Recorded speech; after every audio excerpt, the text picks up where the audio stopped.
Hey guys, Danny. And it's Margaret-Ann. And today we're checking out Tyrannosaurus Rex from Jurassic World Fallen Kingdom, only at Target. And this is a 10-inch pop, so we're gonna do a little different today. It's so big! We can't fit into our usual pop review setup because it's so massive. So we just want to show you our natural reactions and our amazements at this pop and unboxing it in person. So let's get into the unboxing. Wait, first, box. We gotta show the box.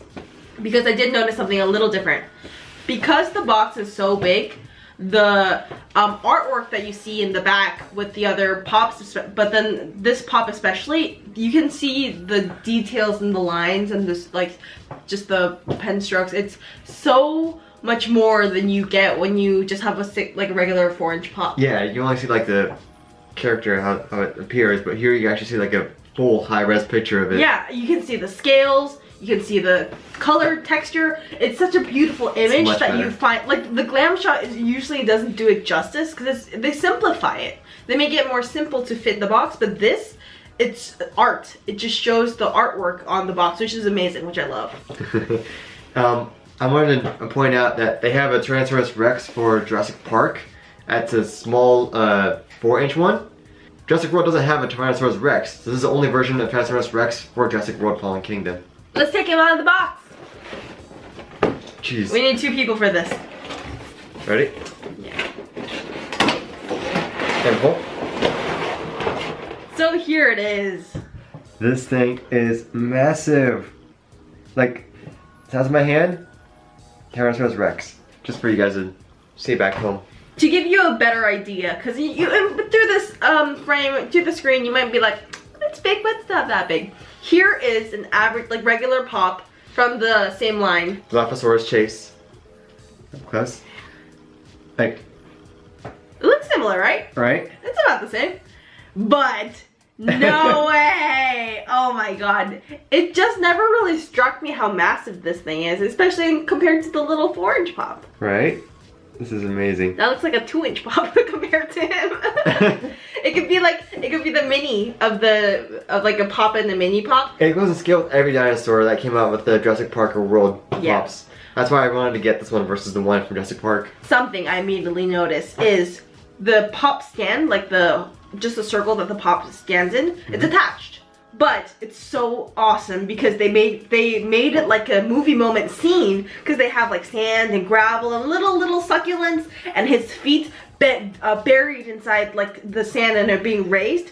It's a part of a scene. It's very detailed. I love it. I like the colors they added. It didn't have to add this. They could have just made it in one plain color or just dirt, just brown dirt. It could have been more plain. But the color actually complements the dinosaur itself. Yeah. It's not too dark where it kind of blends in with the dinosaur. It's lighter, so it actually stands out, really. And his feet digging into the ground really shows its weight. Now, to be honest, until now, I didn't really enjoy 10-inch pops or 6-inch pops as much as I enjoy regular pops. I know it's a big no-no, but I didn't enjoy them as much because I thought they were just the same thing but bigger. That sounds obvious, but it didn't offer anything new to me. If a pop was bigger, it just looked exactly the same, but bigger. But this is different. This is something that I think is totally a game changer.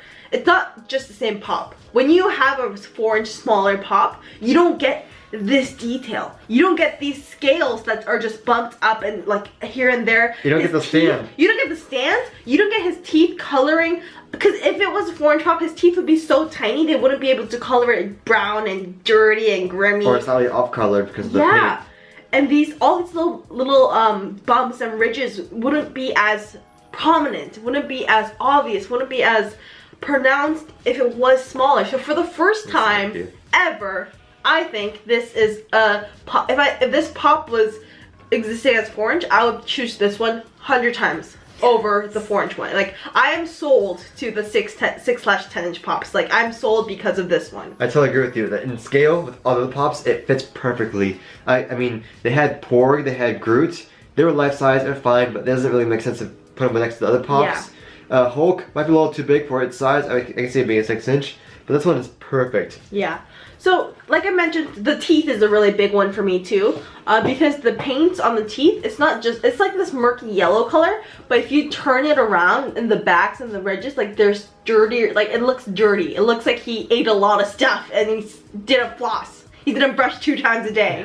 I like that. I can't stop admiring it, sorry. Yeah, not too much. And there's scaling and like ridges and like the tiles all over his face. His body is actually a little bit smoother. His neck and his body tail is all kind of smoother with some wrinkles.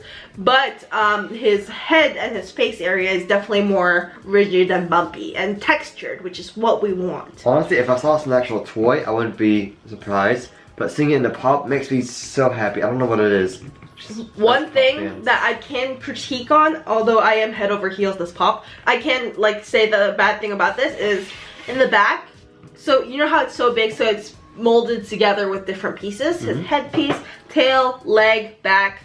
You can see the line definitely. That's true. Do you agree with that? Some of it is kind of lifted, some of it is obviously naked up. It's lifted, so there's some shadows created, and you can kind of see the glue seeping through.